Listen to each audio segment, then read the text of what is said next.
Okay, thank you all for joining us. This is the second session of the Leukemia Research Foundation's Leukemia Q&A series.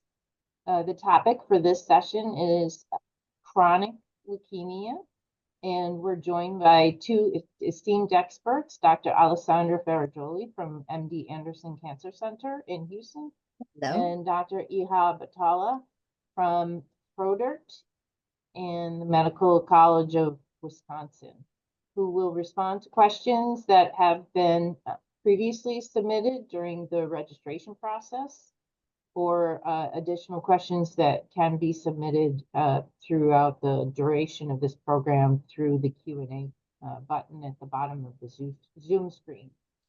My name is Lindsay White. I'm the Director of Programs and Partnerships at the Leukemia Research Foundation. We're glad you're here. Thank you also to the supporters of our program, Johnson & Johnson, Kite, Novartis, and Merck. The Leukemia Research Foundation's mission is to cure leukemia by funding innovative research and to support patients and families. The foundation has raised over $90 million in support of its mission since our founding in 1946. And we have funded research grants to over 700 investigators worldwide during that time. Our support programs for leukemia patients and their loved ones include information and resources on our website, education programs like today's, financial assistance, and a directory of other helpful organizations that are also in the patient and caregiver area of our website. Just a couple of housekeeping items for today's program. Everyone will be muted throughout the duration of the program. If you already submitted a question, please know that we have the questions and we'll do our best to get to all of them. There were many. And so in some cases, we will consolidate questions if they're similar to one another. And you can also type a question, as I said, into the Q&A box at the bottom of your screen. After today's program, I will be sending a link to a brief evaluation through email. So please take a look for that and take a moment to complete the evaluation so that we can improve future programs. And this program will be recorded, and a link to that recording will be sent to you all through email in the next couple of weeks so that you can, watch it at your convenience. We're grateful today to have Dr. Alessandra Ferrajoli and Dr. Ehab Atallah with us. Dr. Ferrajoli is a professor of leukemia at MD Anderson in Houston. She also serves as the deputy chair of the leukemia department there and associate medical director of MD Anderson's Leukemia Center. As an academic hematologist and oncologist, Dr. Ferrajoli's main areas of interest include the treatment and biology of chronic lymphocytic leukemia and its variants, as well as the treatment of elderly patients with acute and chronic leukemia. Among her many accolades, she has received MD Anderson's Faculty Achievement Award in Patient Care, and she is a 4-time recipient of the institution's Teacher of the Year program, Teacher of the Year Award for her mentorship in the Leukemia Fellowship Program. Dr. Atallah is a professor of medicine and associate director of the Cancer Service Line in the Medical College of Wisconsin, Division of Hematology and Oncology, specializing in leukemia, myelodysplastic syndromes, myeloproliferative neoplasms, and other bone marrow failure disorders at Froedtert Hospital. Dr. Atallah is a board-certified eligible internal medicine and medical oncology and hematology. He has authored numerous publications, including journal articles, meeting abstracts, and book chapters.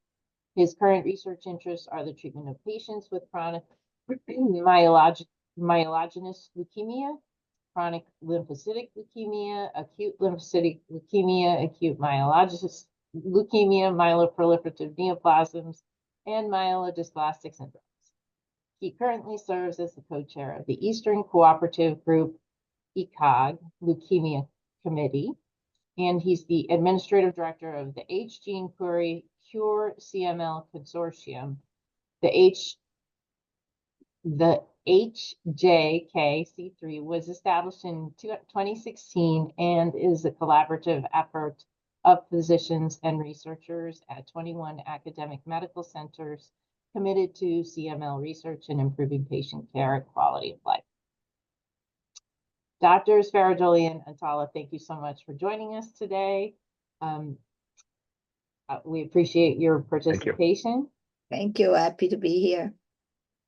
So we have a lot of questions to cover, and so I thought that we would just get started briefly with CML, and we'll talk kind of at a high level about CML, and then we can get into some of the details and the detailed questions that have been submitted. So at a high level, let's talk about CML, where it comes from, and how it's diagnosed, and what is the approach to treatment for a patient with CML. Dr. Atallah, could you get us started with that, please? Yes, and I'll maybe briefly in a few minutes, just an overview here.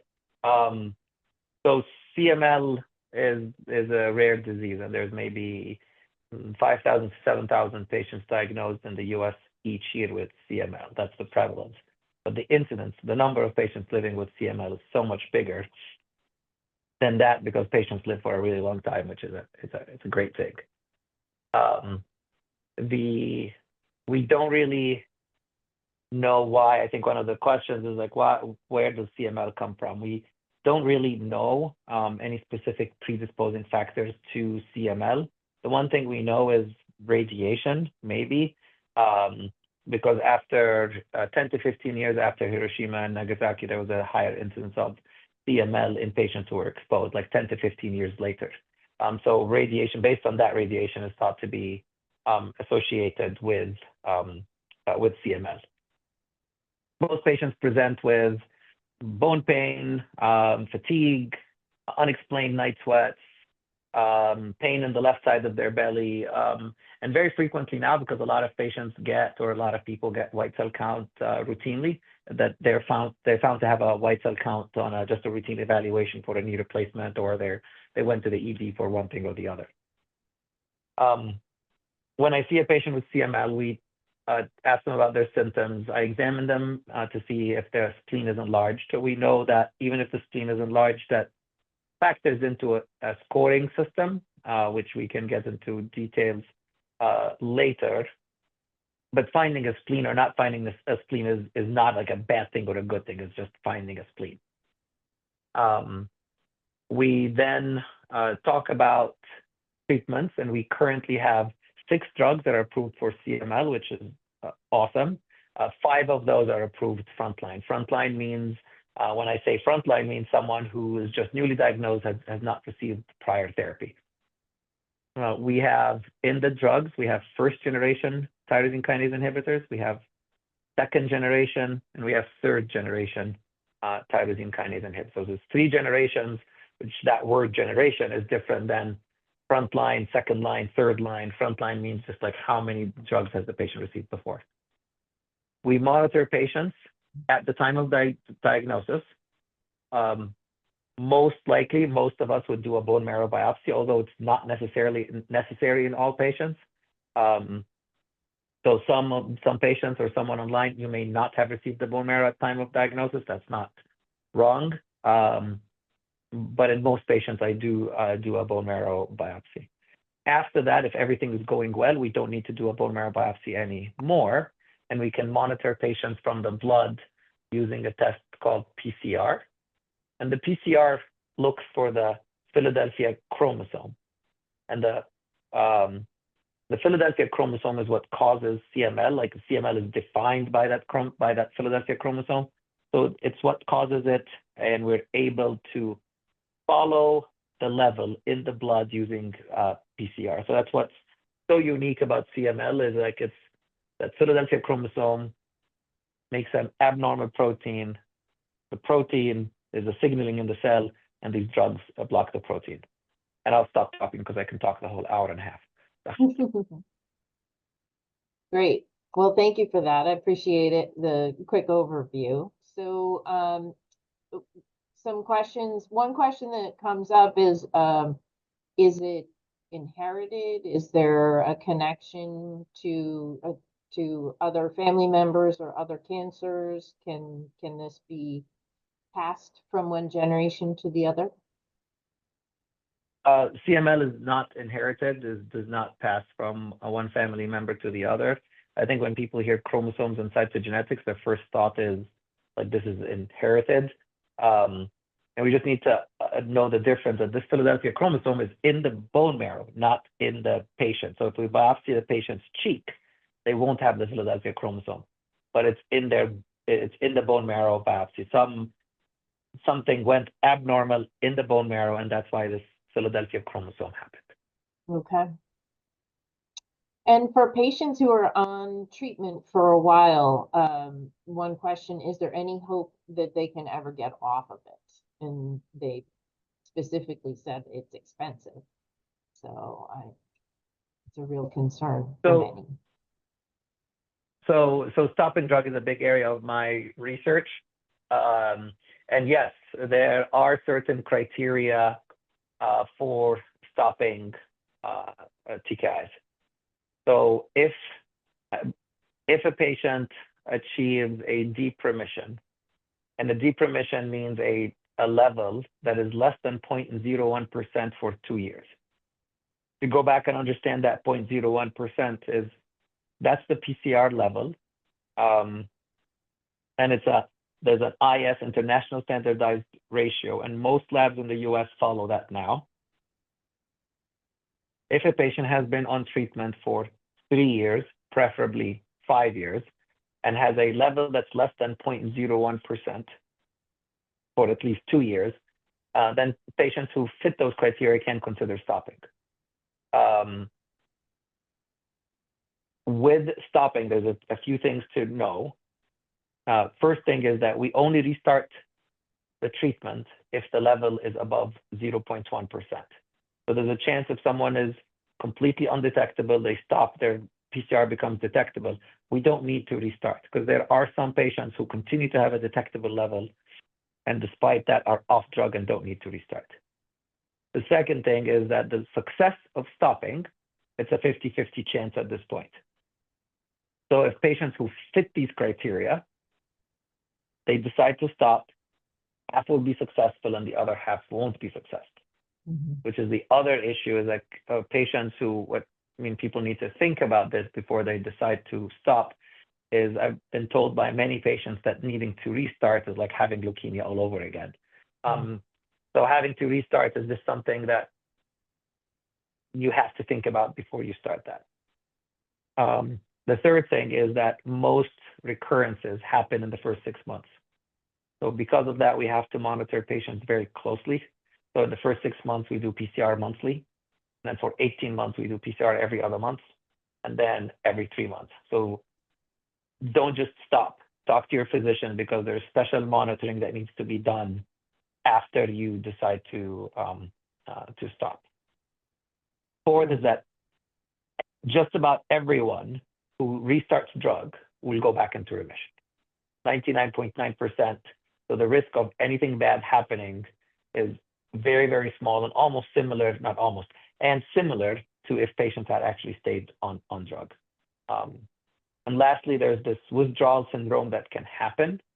We don't have a good explanation for it, where if someone stops their drug, they can develop joint pain, which usually lasts for about 6 months to a year and then goes away.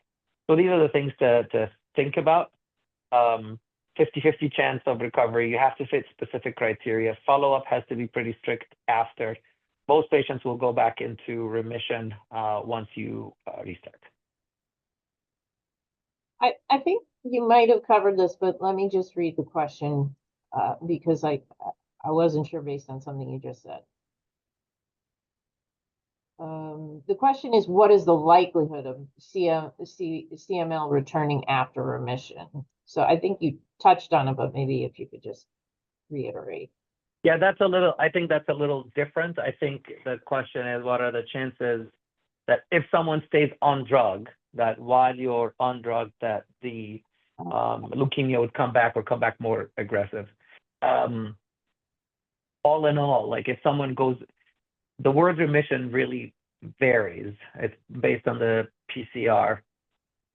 But if someone achieves what we call a major molecular remission, which is a level less than 0.1%, the chances of the disease progressing to a different phase is very small, and even less than 1%, less than 2%, that the disease will progress to accelerated phase or blast crisis. To explain that a little more, CML has, without treatment, like someone who shows up with CML has no treatment, CML has 3 different phases: chronic, accelerated, and blast phase. And without any treatment, most patients, they'll have 5 years in the chronic phase, about 2 years in the accelerated phase, about 6 months in the blast phase. So the chances of progression to either accelerated phase or blast crisis is really in the single-digit percentages once someone is in remission. It's very rare.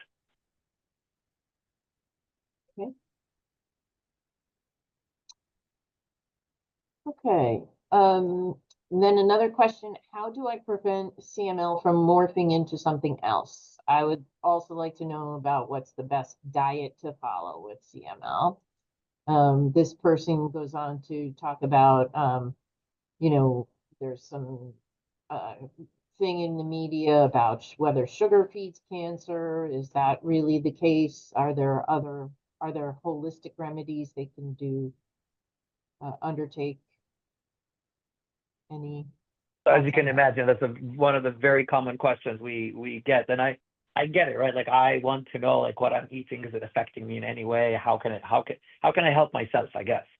Yeah, I mean, as a patient, they want to know what are the factors they can control, right, in order to help themselves, other than medication. Correct. To our knowledge, there's no specific diet that affects CML. There are specific diets that can help you as a person in general. And Lindsay, correct me if I'm wrong, there'll be a program from Leukemia Research about diet and on your website. Could you tell us a little more about that?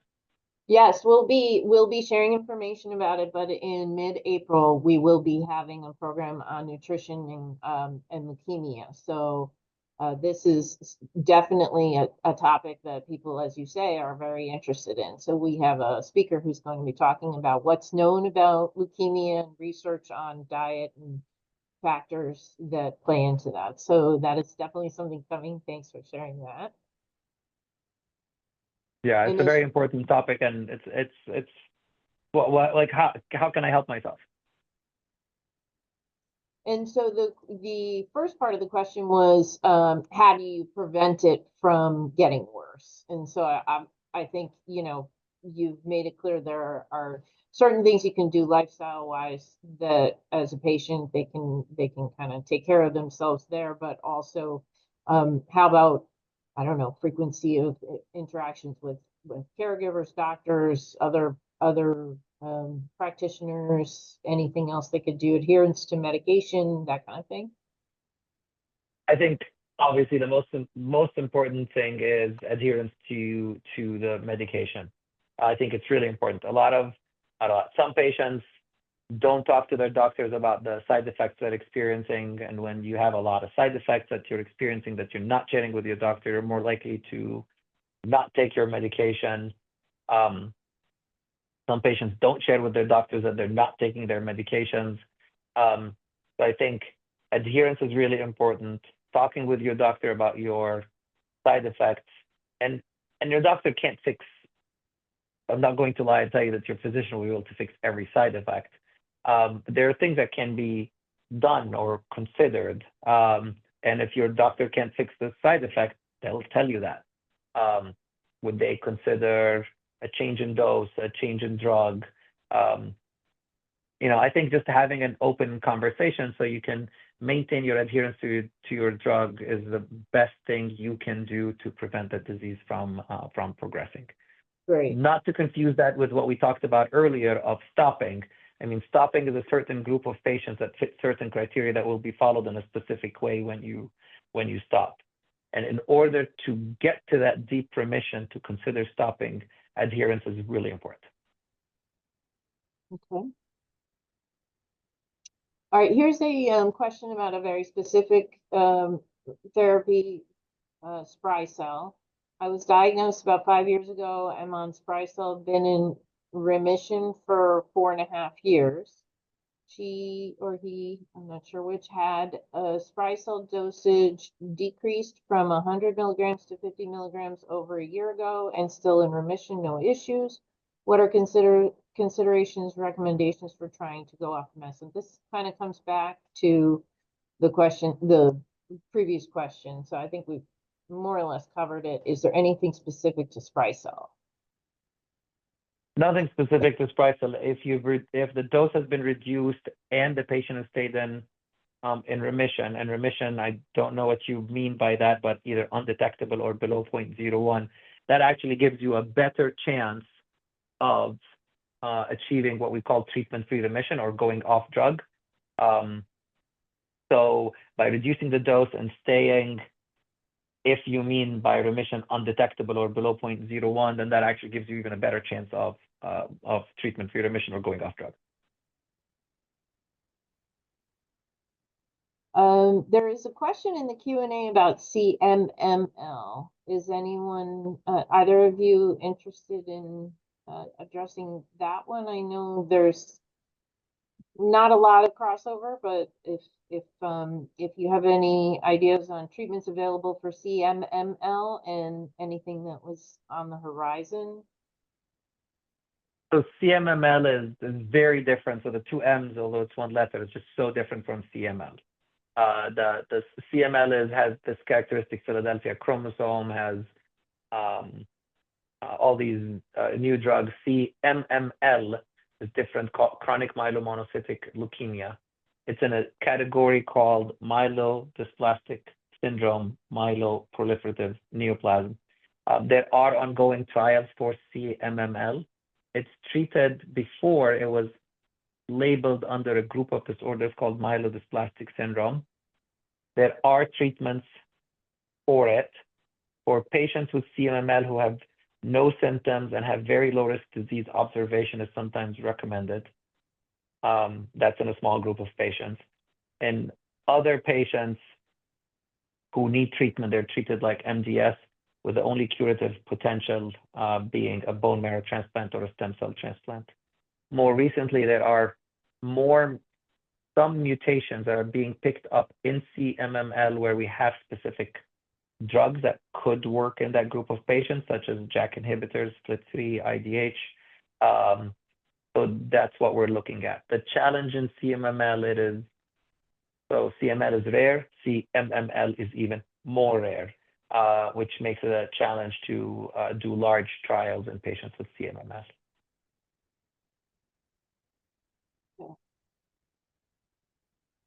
I'm just scanning through. This individual has both CLL and CML. After imatinib, obinutuzumab, and venetoclax, platelets are 30 per month. And then they share some details about their kind of their statistics.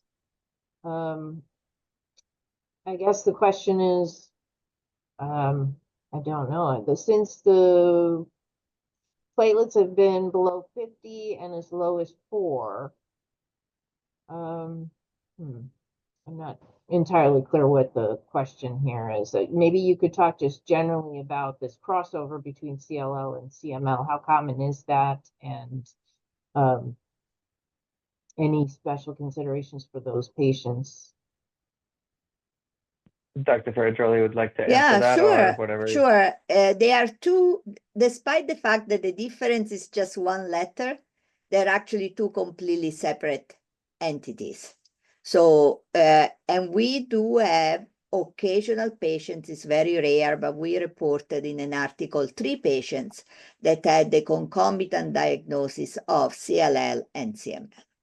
What we can tell this patient is that for sure you can have effective treatment of both, because we have been able to administer safely drugs for the CML concomitantly with the drugs for the CLL.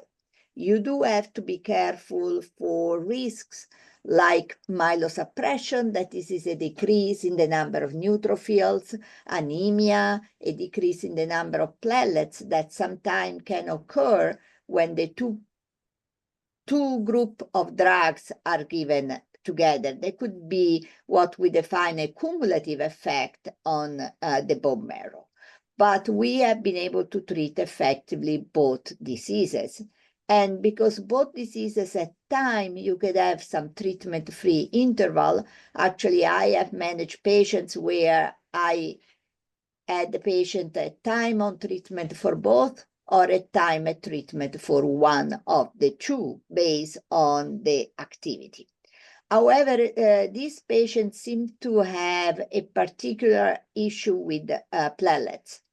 So I would recommend, and I'm sure the expert physician that is following this patient may have already mentioned, to perform a bone marrow evaluation. A bone marrow evaluation can be helpful in this setting for different reasons, can explain whether the reduction in number is due to the presence of one or the other disease or both, to what extent, but could also clarify whether there could be maybe an associated component. Patients with CLL can have autoimmune thrombocytopenias, where actually the approach is the one of an autoimmune complication that is a different approach to what you would do if instead you're treating a toxicity of the medication. So this will be my advice. Okay. Okay, I think we've covered quite a few of the CML questions so far, so I'd like to switch over, and this is a good segue since we're already talking about this crossover, to CLL. So maybe if Dr. Ferrajoli, if you could just kind of give us a quick overview of a newly diagnosed patient, what are some of the considerations? And I know that there are definitely some treatments out there as well for CLL. So maybe if you could just kind of walk us through as a clinician how you approach that would be helpful to get us started. Yes, definitely. So CLL is a chronic leukemia of the lymphoid lineage. Just like CML is characterized by the Philadelphia chromosome, CLL is actually characterized by a unique type of cells that proliferate, and those cells express two surface antigens, two surface proteins that normally are not expressed together, and those are CD5 and CD19. So we characterize CLL by a proliferation of CD5 and CD19 co-expressing cells. It tends to be more common in the later part of life. The median age at diagnosis is usually in the 70s, 72. It is the most prevalent type of leukemia in the Western world for the same reason that Dr. Atallah mentioned, because patients with CLL tend to live for a very long time. So at any given time, we have a large group of patients living with this disease. It also has some unique feature, and maybe I'll mention 3 unique features.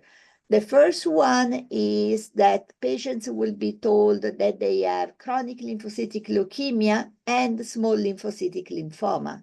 So this often can cause some confusion. Do I have a leukemia or do I have a lymphoma? It's actually the same disease. I explain to my patient those are like 2 sides of the same coin. They say the cell of origin is the same, but people that tend to have more disease in the blood, in the lymph node, and in the bone marrow, and they achieve a level of lymphocytes of 5,000 and above, are called chronic lymphocytic leukemia. Sometimes we have some patients where the disease is mostly in the lymph nodes, and they have more of a lymphoma presentation, and those are called small lymphocytic lymphoma. The treatment approaches are the same for both diseases. So this is one of the features that is a little bit unique of chronic lymphocytic leukemia. The second is that, on the contrary to the majority of the leukemias, patients are usually observed initially. So patients are diagnosed with chronic lymphocytic leukemia. They are told you have a leukemia, and then they have this puzzling proposal from their doctor that is, but let's watch you now. Let's not intervene. Let's watch you now and see how your disease behaves. So again, in 2/3 of the patient, an initial approach of monitoring is appropriate. Then the third maybe unique feature of CLL that was also mentioned in regard for CML is that CLL does have a hereditary component. About 1 out of 10 patients with CLL will have either a family member or a relative with either CLL or another related similar type of lymphoproliferative disorder. And we see also a phenomenon of an anticipation where the next generation is usually diagnosed at an earlier age.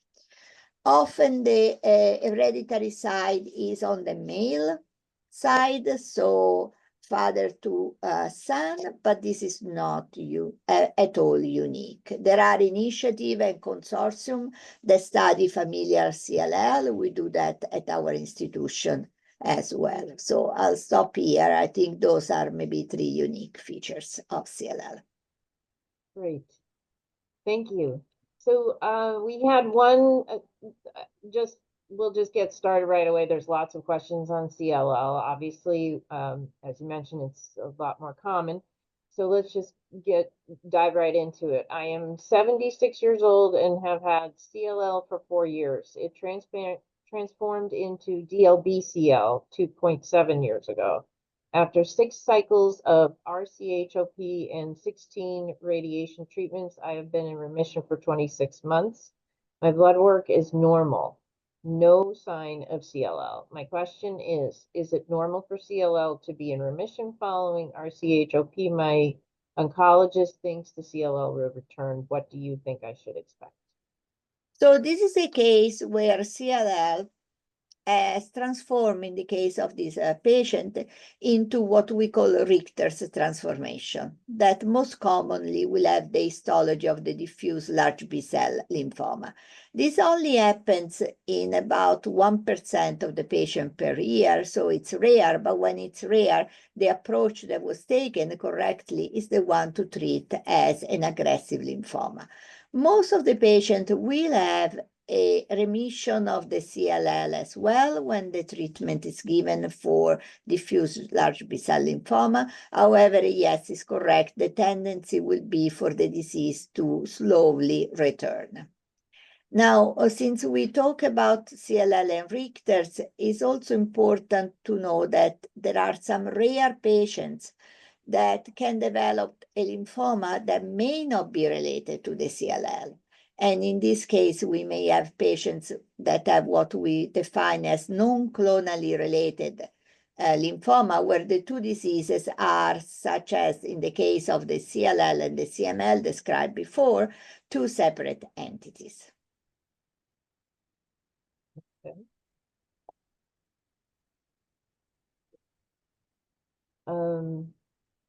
Let's see.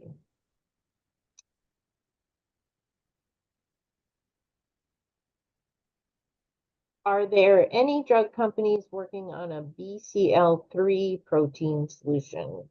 It looks like venetoclax was made to address BCL2 protein issues. Is there a drug that was made to address BCL3? Okay, so this is an interesting question. So BCL3 is, the BCL3 pathway is involved in inflammation, is also involved in the development of leukemias in general, and that is through the NF-κB pathway, but is not specifically linked to the development of CLL. And as far as I know, there are no BCL3 inhibitors in advanced phase of clinical trial. I believe there are some BCL3 inhibitors that are being evaluated at a laboratory level for various type of leukemia and again, autoimmune, inflammation, rheumatological conditions. Right now, the one that are advanced are the BCL2 inhibitor with venetoclax that is approved and sonrotoclax that is in advanced clinical trials. But this is interesting. Maybe BCL3 will also play a role, but not that I'm aware at this moment.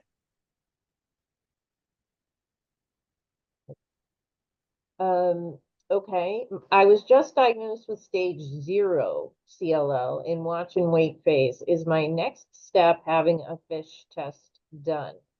And I will personally add my own question. I'm not used to hearing the concept of a stage used with leukemias. It's very common with tumors, but is the concept of stages used for leukemia generally?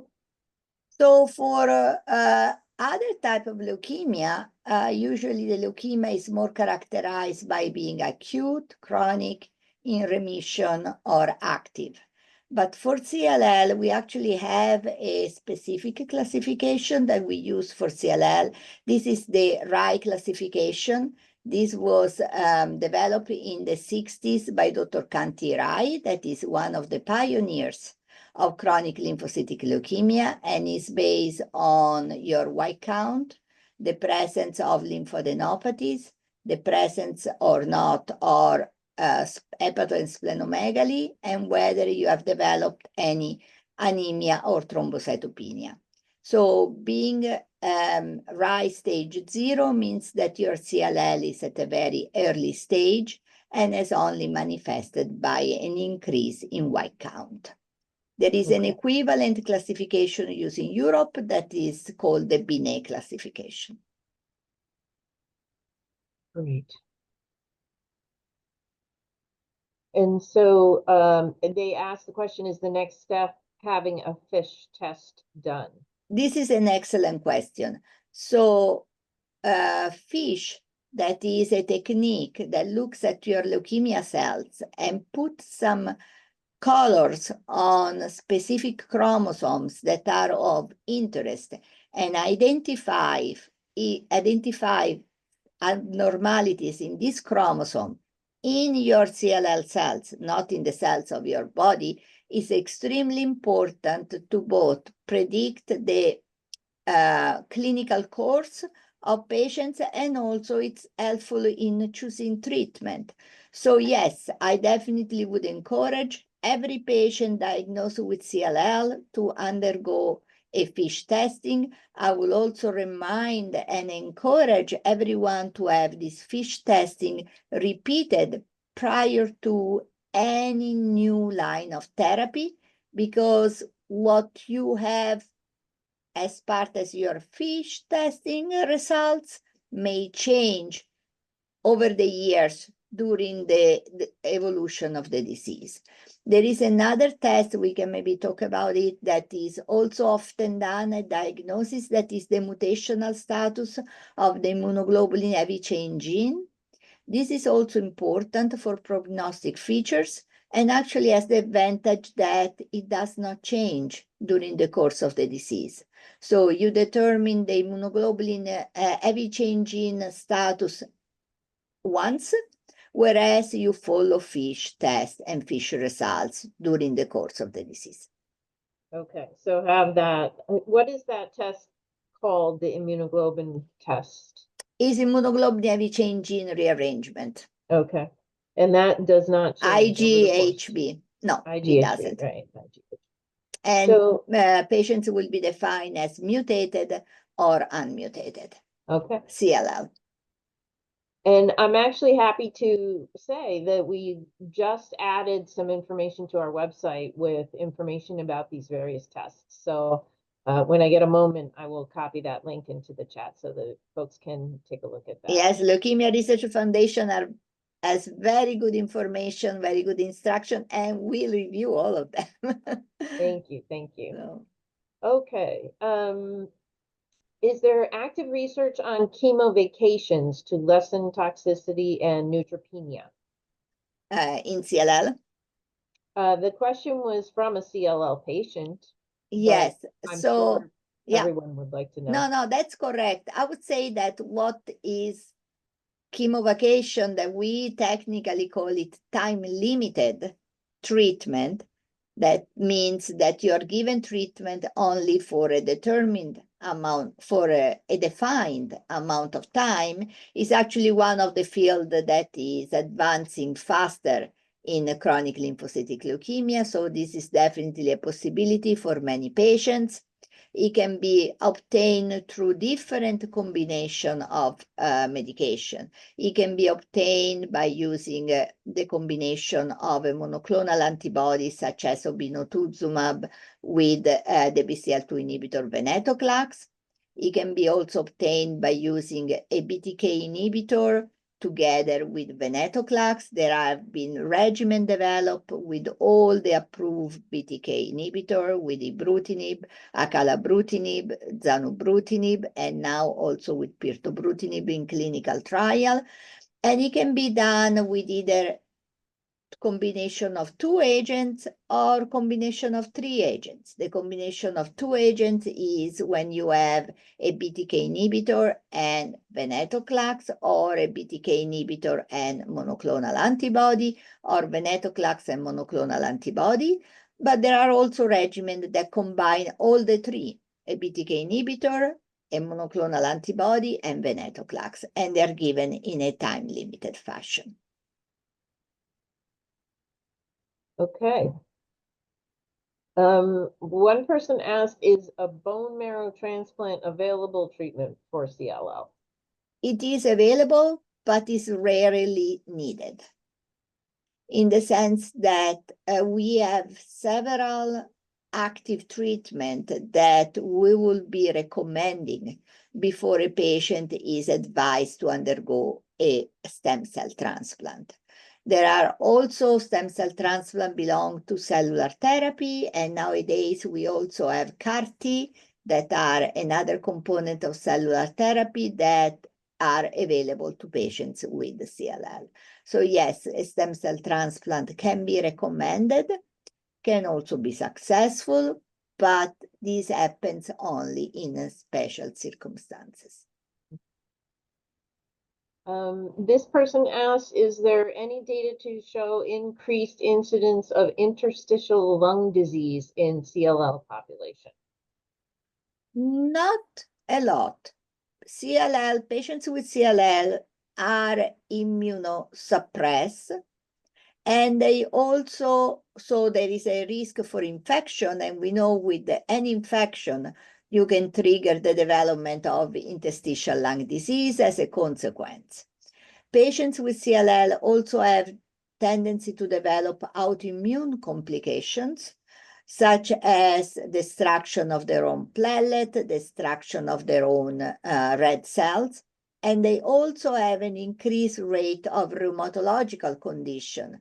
For example, a patient with CLL can also be diagnosed with rheumatoid arthritis or lupus, and all those rheumatological conditions also can be associated with interstitial lung disease.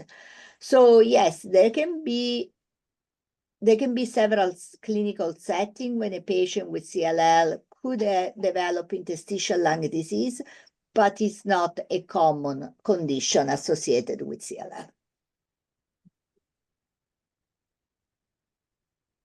I would recommend, if you have interstitial lung disease, to have a discussion and address your condition with a multidisciplinary team that involved a hematologist oncologist, a pneumologist, and also a rheumatologist, because there is a lot of overlap. And this is just my recollection, and I could be wrong, but and this is not interstitial lung disease, but isn't there a side effect or a potential side effect with spry cell that has to do with the lungs? That's for Dr. Atallah, but yeah, it is. Oh, that's true. Yeah, Lindsay, yes, there is with spry cell, with CML, there's kind of three lung issues that can happen with spry cell. The most common one is fluid buildup around the lung, and anyone on Sprycel needs to be aware of that, and patient would experience that by being short of breath. So that's the first one. The second one is, which is more rare, is interstitial lung disease with Sprycel, where it can cause kind of inflammation inside the lung. And the third one is, just like we have high blood pressure, like regular high blood pressure, there is such a thing as high blood pressure in the lungs, or pulmonary hypertension. So these are like the three complications that can happen specifically with Sprycel. Okay. Great. How about this question? How do you address exhaustion? I'm 53 and it took 3 years for any physician to even test me, claiming that as a woman of color, I was simply overworked and tired. I often am not taken seriously, as I often hear from physicians, quote, it's just CLL. So yes, I agree with this patient. CLL can be associated with a significant amount of fatigue. Interestingly, women tend to suffer fatigue from CLL more common than men. And of course, being CLL a disease that is over 96% white, occurring in white people, I can imagine, and mostly male, I can imagine how a female of color having CLL and having fatigue, yeah, you're building up a lot of rare condition. But no, fatigue is real. There are several things that can be done. The easy one is built in a routine exercise program. We have studied and we know that breaking the cycle of fatigue with routine exercise is helpful. We even have programs that are called Health for CLL that we offer to the patients at our center, where we do strength training and exercise with an exercise physiologist. And we also give instruction in terms of diet, and we know we have measured and reported that the level of fatigue decreases when you participate into these exercise programs. The other option is, at times, treatment of the CLL can be accompanied by an improvement of the fatigue, which is also very important. It's reasonable to refer a patient with CLL and fatigue to a fatigue clinic, or a clinic that is specialized in supportive intervention. And then very important is to make sure that there are not other factors that cause the fatigue, such as anemia, that can also be present in patients with CLL and will make the fatigue worse. Okay, thank you. How do you treat a patient when testing reveals features of both MCL and CLL? MCL. MCL is probably, I would say, either marginal zone lymphoma, because I think mantle cell lymphoma and CLL, usually we are able to define those conditions pretty easily. Whereas they could be marginal zone lymphoma and CLL that can be in a gray zone with patients that are hard to classify as having exactly one of those two diseases. We see the same thing a little bit toward the field of patients that have some feature of Waldenstrom and CLL. However, the important thing is, and I think reassuring, is that the agents that we use tend to have activity on both. Bruton tyrosine kinase inhibitors have activity in all those diseases. Monoclonal antibodies tend to have activity on all those diseases. I'm talking about the anti-CD20 monoclonal antibody, and similar for the venetoclax and BCL2 antagonist. There could be some fine line where you could use certain medication in certain setting, but overall, in general, there is a pretty good level of overlap, and therefore the treatment selection is going to help both. Okay, this individual actually did provide some additional details. They said, apparently the definitive diagnosis is not clear. I've been in watch and wait for 2 years and am asymptomatic, cyclin D1 negative and SOX11 negative, CD23 negative, no lymph node involvement, but am TP53 mutated and have a deletion of 17p. Was told I will probably need to be treated within the next 12 to 18 months due to trend in blood work numbers. It's very scary now, not knowing what kind of cancer I have. Yeah, of course, yes. I would say this is a situation that needs close monitoring. I wouldn't be concerned because really the treatment, particularly the targeted therapy, the Bruton tyrosine kinase inhibitors, have really revolutionized the care of patients like this one with excellent results, also seen with the so-called adverse features. So I would say yes, I'm not downplaying the importance of the workup, the importance of the prognostic factors, but their weight has become less relevant in the era of advancement in therapies. Okay. Okay, we have a question about hairy cell leukemia. Okay. My daughter was diagnosed and treated with cladribine in December 2024. Yes, the question is does that sound about right? Oh yeah, this cladribine is one of the approved line of therapy for hairy cell leukemia. The really important thing of hairy cell leukemia is that despite being extremely rare, is also probably one of the most responsive to therapy among the leukemias that we have, and often we have remissions that last for decades. So this sounds like a correct treatment and a very good outlook. Okay. Let's see. Is it correct? Oncologists treat CML relapse by using CAR T cell therapy or bispecific antibody or trispecific antibody, then apply this treatment to multiple myeloma patients? So was it CML or CLL? They said CML. Yeah, so I think Dr. Ferrajoli, I'll answer and maybe you would take Yes, it. So in yes. CML or in myeloid diseases in general, we don't have successful or FDA-approved CAR T-cell therapy yet, or bispecific antibodies for that matter. So in CML, we treat relapse by switching tyrosine kinase inhibitors, and depending on the stage of the CML, whether in chronic, accelerated, or blast, we could be doing different things. In The reason CLL, Dr. Ferrajoli, yeah, in CLL. So I think in CLL is where it's used more. yeah, in CLL, we do have CAR T cell that are approved. We also have some bispecific, such as coritamab, that is in clinical trial development.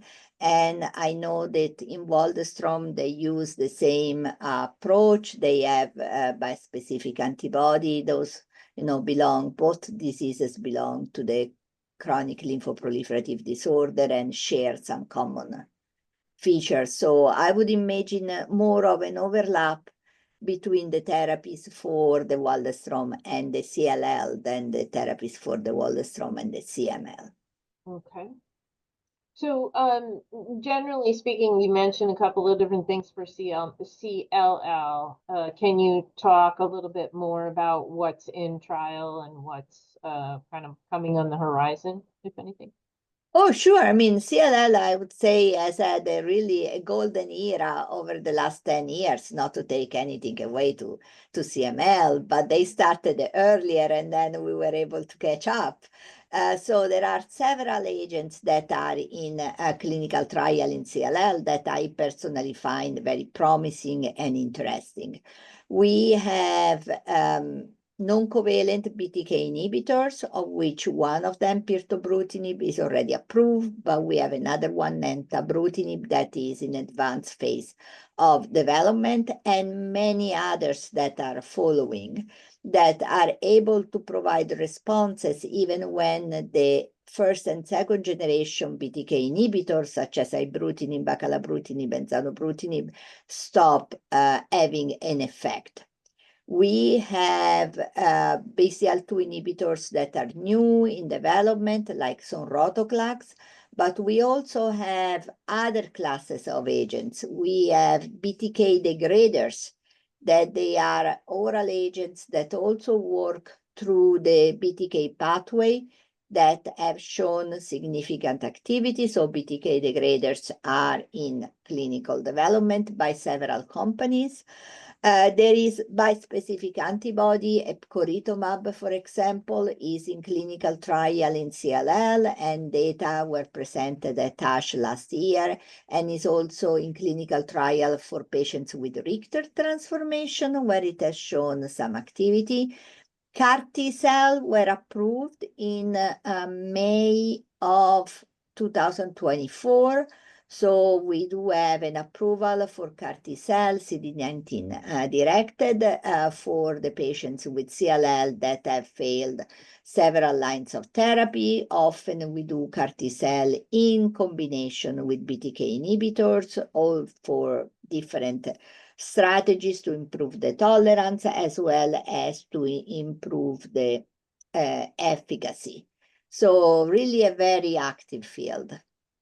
Okay.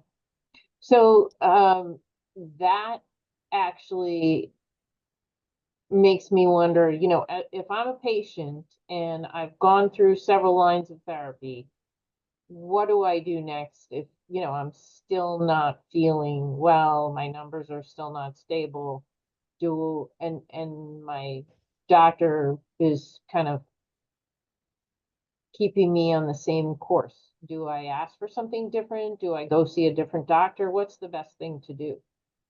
Well, in CLL, as long as there is a response, we tend to stay on the same course of therapy. But of course, would not be an optimal response, or if we see any signs that the response is maybe fading away, that the patient is losing the response, my recommendation will be to, of course, discuss it with your doctor, and then reach to a center that is particularly active in the research of new treatment for CLL. You can explore it through different resources, but you can also consult clinicaltrial.gov. That is always a very good source to find out where nearby there could be trials that could fit your situation. I would do that through your clinical team. I wouldn't do it on your own because it can be very confusing and stressful. I would ask the clinical team that you're working with to reach out and look at options. Dr. Atallah, question about Hashimoto. Can it lead to CML? Apparently, this patient has had that experience. I'm not sure they meant Hashimoto is Hashimoto's thyroiditis, which is an inflammation of the thyroid. I'm not sure I don't know, did they mean that they were in Hiroshima and 25 years ago leads to CML? No. Oh, okay. Hashimoto thyroiditis does not cause CML to our knowledge, and it could be that, you know, like for example, the other patient we talked about earlier that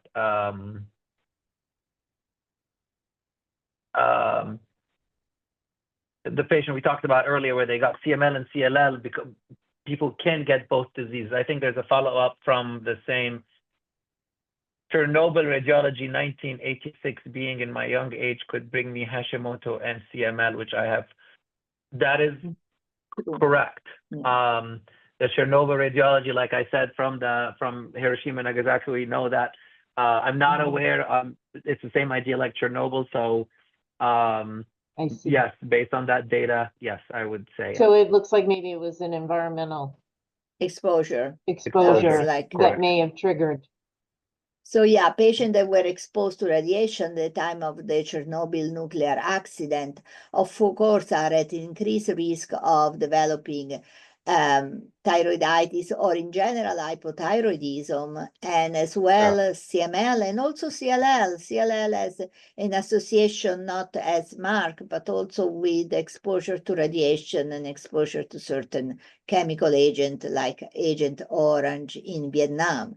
So I would say that yes, any patient that has been in those dramatic situations like a nuclear accident or a war or particular, a chemical disaster needs to be monitored. Yeah.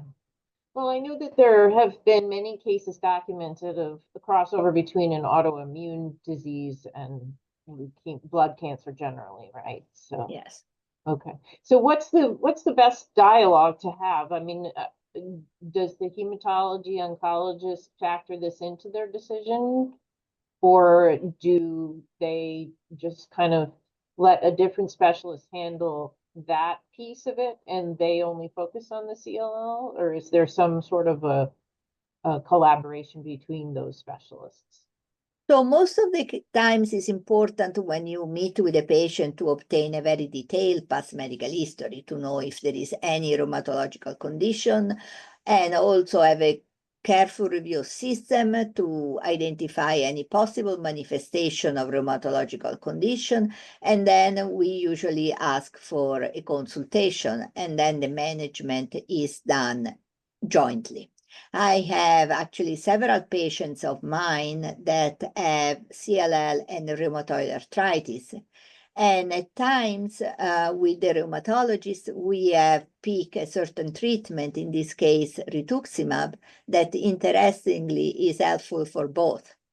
So you need to really collaborate and strategize and decide which treatment is going to be the best for both, and also the one associated with the least side effect for both when you have two conditions. Very interesting. Great. Okay. I'm going to go back to the previously submitted questions. If either of you see any that I haven't covered, please give a shout out. Yeah, Lindsay, I think there's a question on dasatinib for CML, dasatinib 100 versus 50. So there is data from MD Anderson of using dasatinib 50, and the results were really good. The dasatinib 50 was compared to historical controls of patients who received 100, and 50 seemed to be actually better or at least equal to the 100. Again, this was not directly head-to-head. This was a group of patients compared to historical controls. So we think that 50 is safe, has had less side effects. In my practice, if I have someone, an older patient, and the older I am, the younger everyone is, who has lots of other medical issues, I choose to start with 50, and in others, I start with 100 with a very low threshold to go down to 50 when they're doing well and responding well. So I hope that answers that question. Yeah, great. Thank you for that. Okay. And I don't know if we want to describe a little bit of the testing that we do in CLL to determine whether your disease is active or is responding, because there are different testing that can be done. Most patients will have their blood count check. Occasional patients may have serial CT scans to see the size of the spleen and the size of the lymph node when a response is assessed. But we also have more sophisticated testing to measure what is called MRD, that stands for measurable residual disease. And this can be measured by flow cytometry, where we achieve a sensitivity of 1 to 10 to the minus 4, so 1 in 10,000 cells. But there are now also some newer tests that are tests based on molecular testing, tests based on NGS, that can actually measure a level of CLL up to 10 to the minus 6. So especially when we approach the discussion of limited time therapy, that I know was of interest for some of the people attending this presentation, often we will see built in the quality and depth of the response as one of the factors that is considered for discussing with the patient time limited and whether that patient has met the milestones needed to discontinue treatment. So I wanted to describe a little bit those terms. Thank you. And I did share the link to our website for the diagnosis and testing. So if anybody has any follow-up questions on that, they can reach out to me after this. But there's one question here. Let's see. I am 74 and diagnosed with CLL, but after doing many tests for a CLL trial, I was told that I also have MZL, which is more pronounced. I was not put into the trial because of this. What is the treatment for CLL and MZL? So for MZL, we mean marginal zone lymphoma. Again, not unusual to have features of both. And usually the treatment for marginal zone lymphoma are very similar to the one with the chronic lymphocytic leukemia. Rituximab is often used, and then it will depend on the physician to decide if additional treatment are needed. But again, there is a good overlap. If you go back and look at the majority of the clinical trials evaluating a new agent, they usually have experience in a spectrum of diseases, and they include marginal zone. Great. Let's see, other questions. I'm especially interested in new medications and treatments for Waldenstrom's. I started taking ibrutinib in January 2022, switched to Brukinsa in April 24. What other meds and treatments are available, and how is it determined when it is beneficial to make changes? Okay, so I personally don't treat Waldenstrom, but I'm familiar with these conditions. I would say the best reference are NCCN guidelines and other society guidelines for treatment. And I know pirtobrutinib is included in those guidelines. The proteasome inhibitor are also included. For example, bortezomib and carfilzomib can be used for Waldenstrom. I will also look into the clinicaltrial.gov. Definitely venetoclax or rotoclax have activity in Waldenstrom. And again, I attached, there were some data reported on both CAR-T and bispecific like epcoritamab that can be also used for these conditions. But I would refer to the clinicaltrial.gov, NCCN guidelines, and there are actually NCCN guidelines for Waldenstrom. So this patient should be focusing on the Waldenstrom. Yeah. So for those on the webinar right now who are not familiar with NCCN, this is the National Comprehensive Cancer Network, which has a panel for each of these diseases.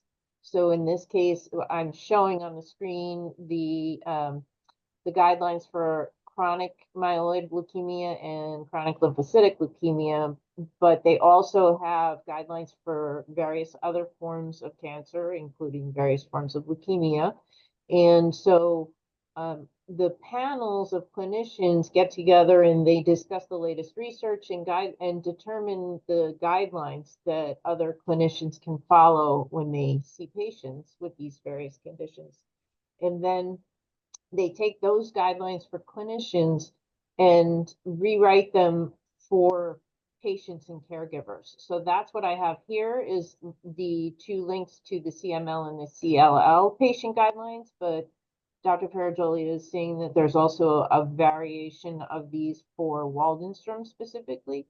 And so if you go to that nccn.org patients, you'll see all of the various guidelines that are available. They also have guidelines for different age populations, like pediatric patients or adolescent and young adult populations. And within those guidelines, there are also questions to ask your doctor, information about the diagnosis and testing, all sorts of really helpful information. So I really recommend that patients and caregivers take a moment to explore those resources. Yes, thank you, Lindsay. I think they are a real good source of information. Great. Okay, so let me see. I think I saw one other question come in after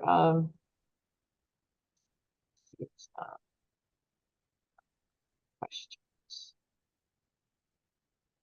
Was there a question earlier about a patient with a different diagnosis, maybe? No, Also? I want to ask Dr. Ferrajoli this question that's from a patient. Mhm. Can CLL cause neuropathy? If so, is there something that can reverse it? There are rare cases where CLL can be associated with neuropathy. Is also based on the development of possibly autoimmune antibody against myelin. And in this case, there can be some immunosuppressive therapy can be helpful. There are occasional cases, very severe, of polyneuropathy where plasma exchange has been done and plasmapheresis, because again, it's usually based on an autoimmune complication of CLL. It needs a thorough evaluation. It needs evaluation for, anti-myelin antibody. Often a nerve biopsy is also needed to reach a definitive diagnosis. It's rare, but it can happen. Drugs that we use to treat CLL are not, especially in the modern era, the era of targeted therapy, neuropathy is not commonly a side effect. It used to be when we use lenalidomide and when we use chemotherapy, but not recently. Yeah, and the only thing to clarify what Dr. Ferrajoli mentioned earlier is that CLL in general can be associated with so many different autoimmune. Always bring this to your attention of your oncologist. Like if your oncologist is not involved in the discussion, make sure your oncologist is involved in the discussion, and the oncologist can say, yes, related, no, I don't think so. Right, Dr. Ferrajoli, don't you think? Correct.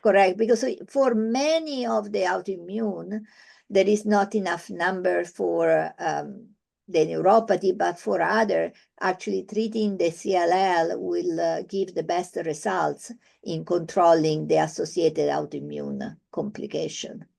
So it's really important to have a comprehensive and joint management. So I don't know if this was the same patient that asked about the neuropathy. She said the neurologist wants to give her IVIG for the neuropathy. Yeah, that's part of this immunosuppressive treatment I was mentioning. Includes IVIGs as well. So it's worth it to evaluate that as an option. And I love this sweet story. I read an article of blood cancer patients only surviving for 5 years. And then I took my partner with a blood cancer to have Princess Cruises almost a year. I'm sorry, in 2015. And now her blood labs are better than mine.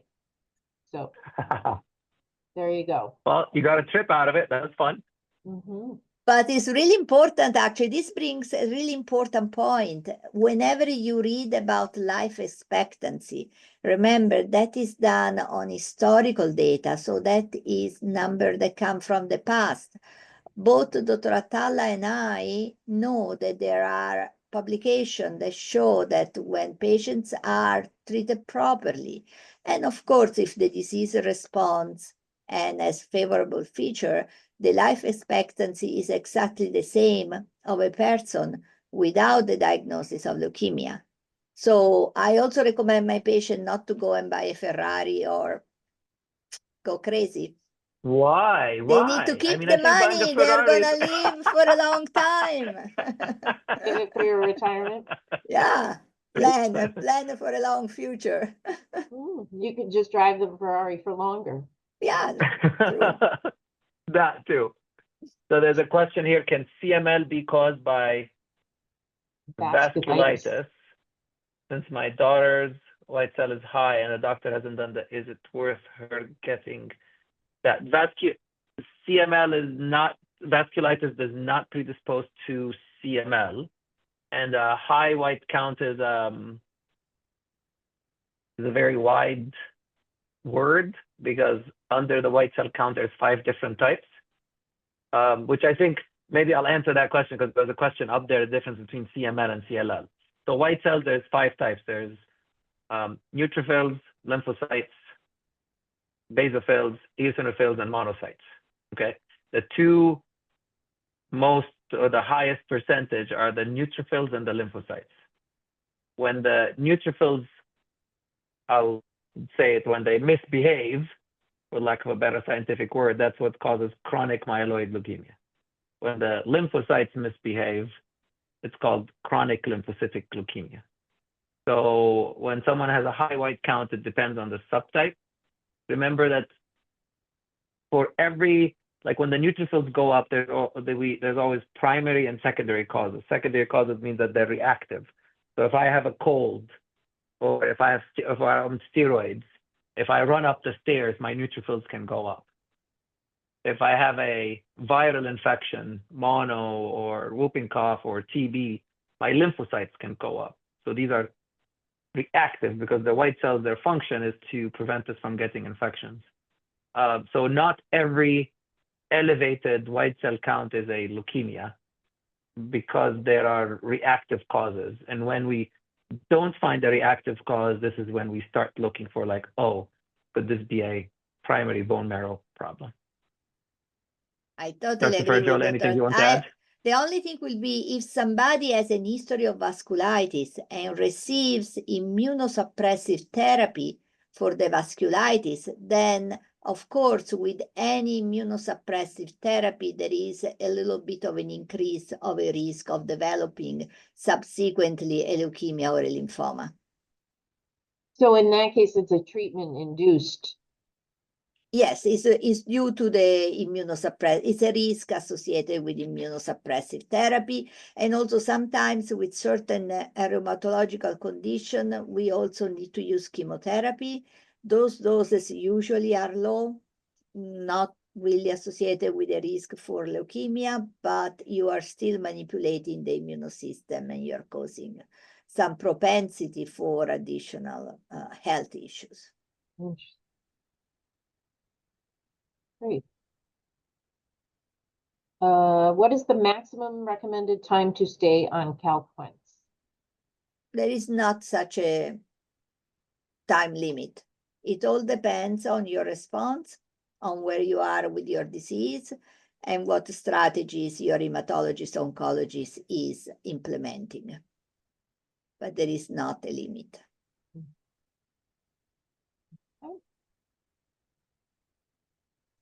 Let's see. I think we're in good shape. I'm just running back to the previously submitted questions, see if we missed any big ones. There's a question, I don't know if Dr. Ferrajoli would like to, I mean, either of us can answer it. Can you talk a bit more about hairy cell? Yeah, you can go ahead and talk. I think Okay. we can, So, or I can pitch in yeah. too. Yeah, either of us. So hairy cell is very rare. There's 400 to 500 patients diagnosed in all of the US each year. So everything we do is by definition rare, and hairy cell is the rare of the rare. It does have excellent response to treatment. Once patients get the cladribine, the average duration that the disease stays away is like 10 to 15 years. There are newer treatments that are coming out.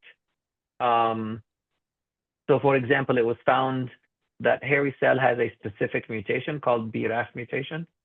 So the options for treatment now are the cladribine that I think we talked about earlier, and that's one cycle. It's one of these very rare diseases where you give one cycle of chemotherapy and you're practically done, and patients go into remission, stay in remission. The second option for treatment is actually a combination of cladribine and immunotherapy, which is Rituxan, which is an antibody. The third option is some patients who can't even handle the cladribine. They could go into remission with just Rituxan, which is the antibody by itself.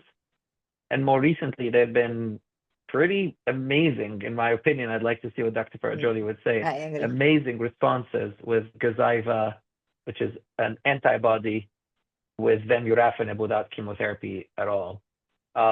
It's a really small study, but the results have been really phenomenal with a short follow-up, but the results have been phenomenal.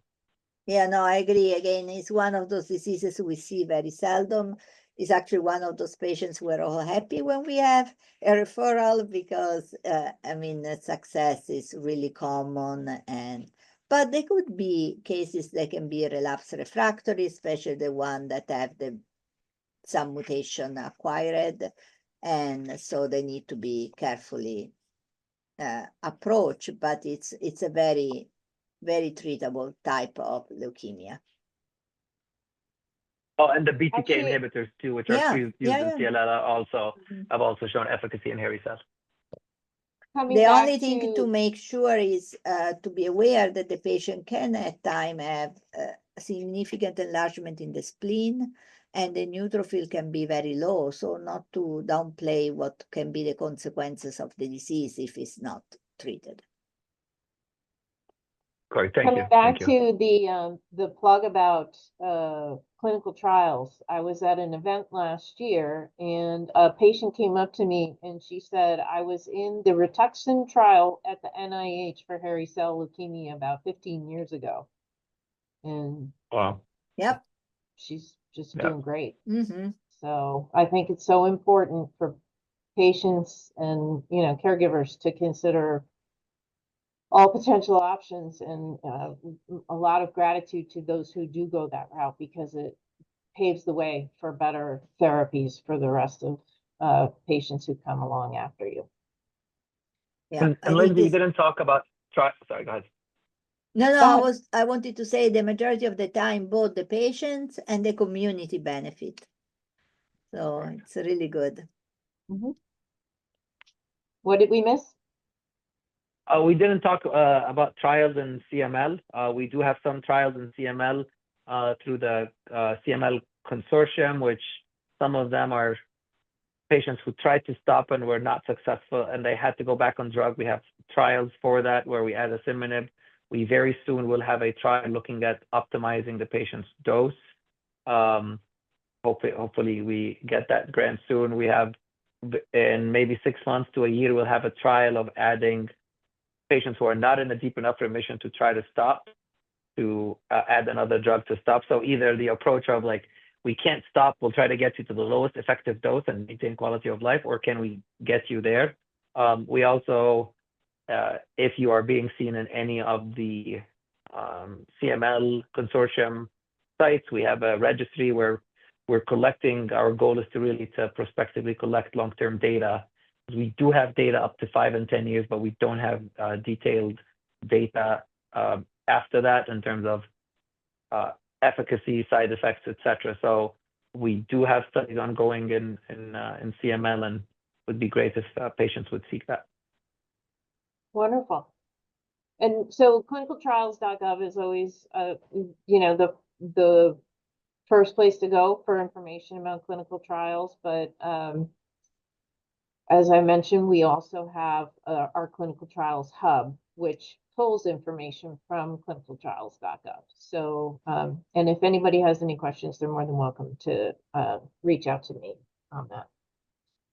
So I think we're coming up on the end here. I'm just going to show the slides that we looked at before, just to